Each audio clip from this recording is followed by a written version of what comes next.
Note that first phrase in verse 32. He who did not spare his own son. The proof of God's love is that he sent his son Jesus to the cross. This was no animal sacrifice. This was no prisoner of war taken in to be sacrificed to the gods. This was no stranger's child. This was no individual that was picked from the population by chance and by lottery.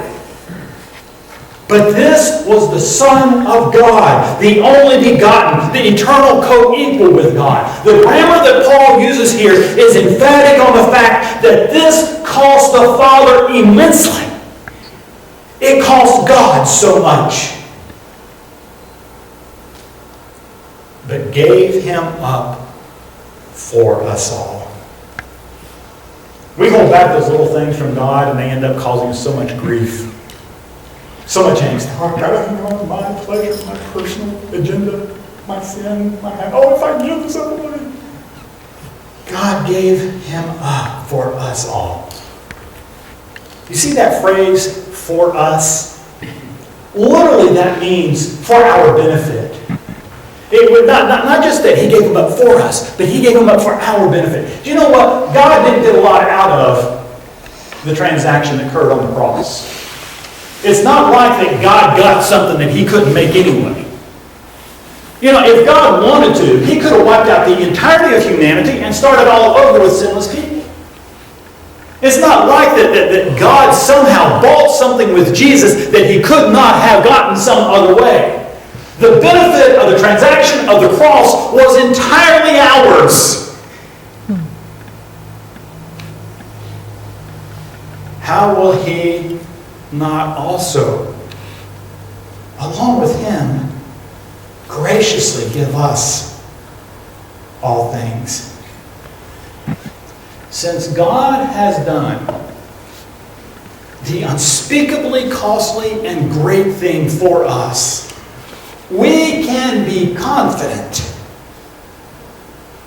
that he will give us those lesser things in our need. I want you to look very carefully. You see that word graciously? That word means freely or lavishly. I don't know if we appreciate that word lavish because we live in a society and culture of general opulence.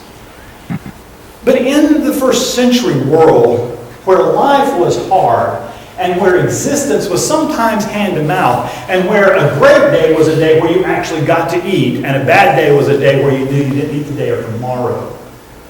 The idea of lavishness, that piling on and piling on and piling on, had deep meaning for them. Now here's what Paul said. How will he also not, along with him? He not only gave us the Son, for which he didn't get specific benefit except our loyalty and our love for him. Since he's already given us the Son, how will he not pile on top and pile on top and pile on top of us all things? Now, that word all things is debated by theologians and scholars. I find it fascinating, the points that that are made about it. The one possibility is that in all things is a reference to our co-reigning with Christ after his return. Paul talks about that in 1 Corinthians. That after the return of Christ, we are going to reign with him. Maybe what he is saying in this is he says, not only did he give us the Son that saves us, but at some point in the future, we're going to share rulership of the universe with the Lord. Now, the other possibility is that he will give us complete and full salvation. That there's not going to be any aspect of our lives that will not undergo the regenerating and transformation of the Messiah's work on the cross. The other possibility is that he is referring to, he's going to give us everything we need in this life to see that that salvation comes to fruition. Now, scholars are somewhat divided about what this means, and that's somewhat less important. But there's one important principle to understand here. Everything you need, God will give.